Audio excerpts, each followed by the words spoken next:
Assalamu alaikum everyone, my name's Farah Halabi and I'm a professional Muslimah life coach, and I'd like to ask you today to think about your relationships. Think about the interactions that you have on a regular basis with the people that are closest to you, with your nearest and dearest, with those people that you want to have a relationship. And I'd like you to consider what those relationships look like and ask yourself, what's the point? What is the point of those relationships? What's the goal? What's the agenda? What's the plan, Stan? What is it that you expect, want, feel that those relationships either should be like, give you, take from you? How do they look? And what's the purpose of those relationships? Now, I've been talking today with I've had several client calls today, and subhanAllah, they're always so different.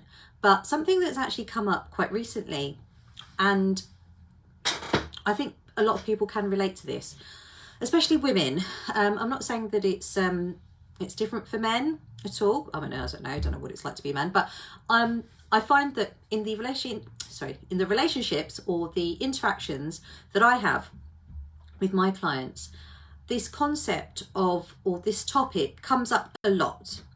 And it's not just the relationship in and of itself, but who you are in that relationship, what you do, how you act, how you behave, what you want from it, what you don't want from it.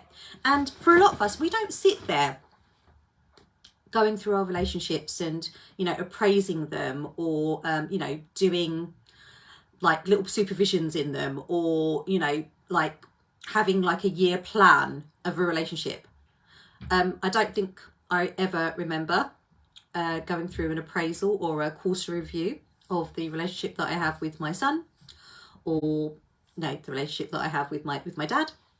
But what is it that we expect of those? What do we want? And are we different people? Do we act differently within different pockets of our lives, with various different people within our lives? Now, a lot of the ladies that I speak to, I'll speak about one actually. One of my clients came to me, and she was having a bit of a tough old time, and she couldn't quite figure out what was going on. So as we spoke, she was explaining, and she was telling me that in her professional field, in her working life, in her corporate world, she is really energetic, she's really motivated, she feels fulfilled, she gets a lot of satisfaction from her job, she has excellent relationships with her colleagues, she gets great feedback from her bosses, she is a well-respected leader, she thrives. She said she's thriving in her career and she loves it, and she is happy at work, and she's really she's having a great old time. And when she's out with her friends, and subhanAllah, she's got a lovely group of friends, mashallah, who have that different kind of hobbies and different interests, but she's got a lovely group of friends that she feels that she can be herself with, having a laugh, talking about important stuff, serious stuff, but she feels that she can be herself when she's at home with her children. And she's got I think she's got teens, she's got teenage children, and she gets on well with her kids. She feels that she's got a nice grasp of motherhood, as much as anyone can have, but she feels okay, and that she sees that her children really are able to speak to her, are able to come to her when they've got problems, and she feels quite comfortable and quite secure in her capacity as a mother.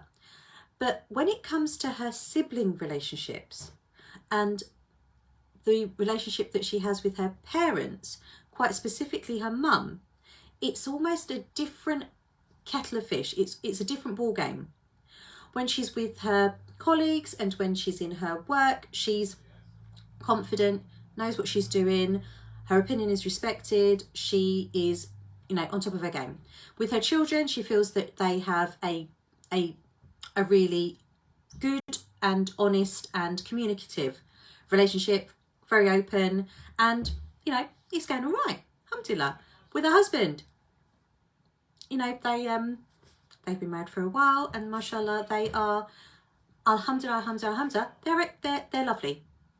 No problems at all there, you know, apart from the odd, you know, the usual, but nothing that she feels like, you know, with him, he's her friend, he's her husband, he's someone that she can be herself around, whatever that means. But when it comes to being around her siblings and being around her parents, quite specifically her mum, there is something that changes within her. She behaves differently. She interacts differently. She doesn't feel that she can be herself.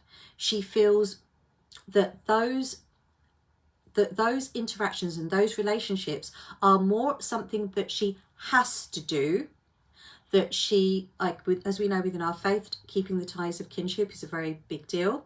And so those relationships are more in from the lens of obligation. That's what she feels. You know, got to go and see my mum, got to go and visit my dad, you know, I have, and she's got older siblings, and there's a very kind of there's a very hierarchical respect structure, and so she keeps those ties, but it comes from a place of having to. And when we were talking and when we were speaking, a lot was coming up, and it was, oh, dear me, sorry about that. There was this sense that when she feels that she is heard, seen and listened to, and that she's appreciated and acknowledged for her skills, for her experience, for her abilities, and at work, the point of her work, the point of her going to work, she chose to go into the field that she wanted to, mashallah. She was she applied for the job and she got it, mashallah, and it was something that she wanted to do, and she feels that, you know, she brings the necessary skill set and probably more to the job. In her parenting, she had a very definite way of how she wanted to be with her children, how she wanted to parent her children, how, you know, what she had in mind for her kids. And mashallah, she's achieved that. She's, you know, she's doing it, especially with her husband as well. They've had their issues, but subhanallah, they're having worked on what they want, what they see as their marriage being, what they both you know, what hopes and aspirations they have for each other as a married couple, and on their own separately as well. In those pockets of life, she feels that she's doing it. She's doing what she intends. But when it comes to the sibling and parental relationships, there isn't the same energy, motivation, joy. And when we looked at why, when we looked at, she goes, you know, she was saying to me, I lose all sense of who I really am when I'm there. It's almost like I revert to a small child, and I revert to, you know, keeping it very quiet. My opinion, you know, I can't disagree with anything, can't really say much. It's very formal. It's you know, and that's not to say that, you know, she doesn't love her parents, she doesn't love her siblings, but the way in which they relate, it has been molded to the point that there is this belief that is percolating, that has played out in her life, that powers her behavior towards them. And when she's there, she said that she feels that she shrinks into herself in order to be able to interact with them, in order to maintain that relationship. Now, you might be wondering, well, what's the, you know, why am I talking about it? And I find this a lot with my clients when they are in a place of, you know, judging themselves and being quite hard on themselves, and, you know, saying, I don't know who I am anymore. I don't know who the real me is. I don't know how, you know, I can be a-okay in certain circumstances, but in others, I just feel as if I can't. And also the same for when they see other people around them that they are close to being okay with others, but with them, it's like, you know, you act so differently with me. Why is it with me that you're acting this way, but yet you're lovely, you know, to you know, to everyone else? We could have just had a barney, and then the next minute you're morning to the neighbours, and you know, how's your day, and being really lovely. And have you ever found that people are, we do act differently, but why? What is it that propels that? And when in this certain circumstance that we looked at what was going on, there was this confusion and distortion in the relationships that, especially with her siblings and her parents, that had been taken from what she expected or thought a mother-daughter, father-daughter relationship looks like, and a sister and sibling relationship looks like, to being quite perfunctory, to being quite ingrained in, like, to her parents, she was the one that always, you know, kind of kept the home ticking along. As the youngest, when all of the older siblings left home, she was there, and you know, she was at home, and her parents at this point were getting a little bit elderly, and she was the one that, you know, did the bulk of housework, made sure that everything was okay, made sure that everyone, you know, when people came round for dinner, she was helping in the kitchen, and her role was kind of not defined, but she took her place in the home to be, you know, the person that helps out in the house, but does a bulk share of it. Now, when she grew up and went to move on, you know, got married and had her own home, that role, or that purpose, if you like, and it's not her purpose to clean, but the way in which she defined her usefulness in those relationships was very much defined by what she could do, what she, especially around the home. And when she looked at it, there were, you know, she's got three siblings, and their roles as well were defined by their usefulness, if you like, but what they do. And so when I ask, the title of this video is, what's the point of your relationships? When we move away, or when we are deviated, if you like, off track from what we would create or assume a relationship to look like, you know, if I was say, okay, describe a marriage, describe a mother-daughter relationship, describe a sibling relationship, it's going to be very different. But there are going to be certain kind of things that may be the foundation. You know, mother-daughter relationship, loving, nurturing. Father-daughter, father-son relationship, again, loving, nurturing, maybe protective, maybe teaching, maybe, you know, but there are certain things that you would expect generally, not all, but generally, from a relationship, a specific relationship, like between man and wife, between siblings, between parents, in the working field, professional relationships. There's usually a general kind of way in which you feel that those relationships, you know, are meant to be.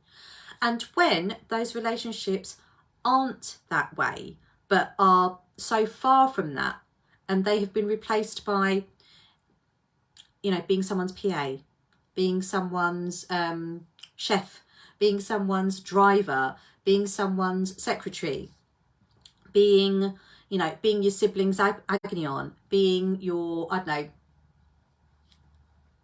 your daughter's babysitter. But when those roles or those expectations are kind of, you know, not met, and then another role is assumed, there is, it's come so far from what the purpose of that relationship is, or the way in which you feel that that relationship is going.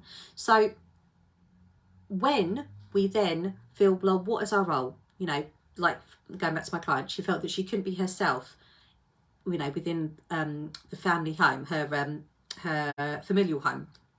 because her role, she wasn't that person that, you know, tidies up and kind of keeps the house ticking. So when she was there, there was not the mother-daughter, father-daughter or sibling relationships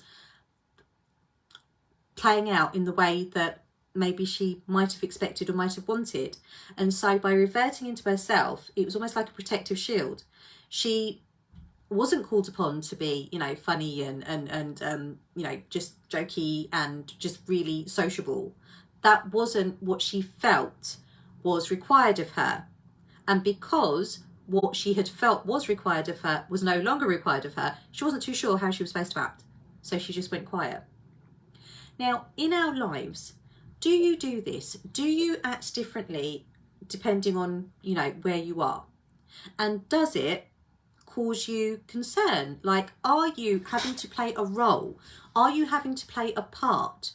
And which parts of your life, which pockets of your life do you get to be you the way that you want to be? And what's stopping you if you aren't the way that you want to be in certain pockets of your life? What's stopping you? What do you think is stopping you?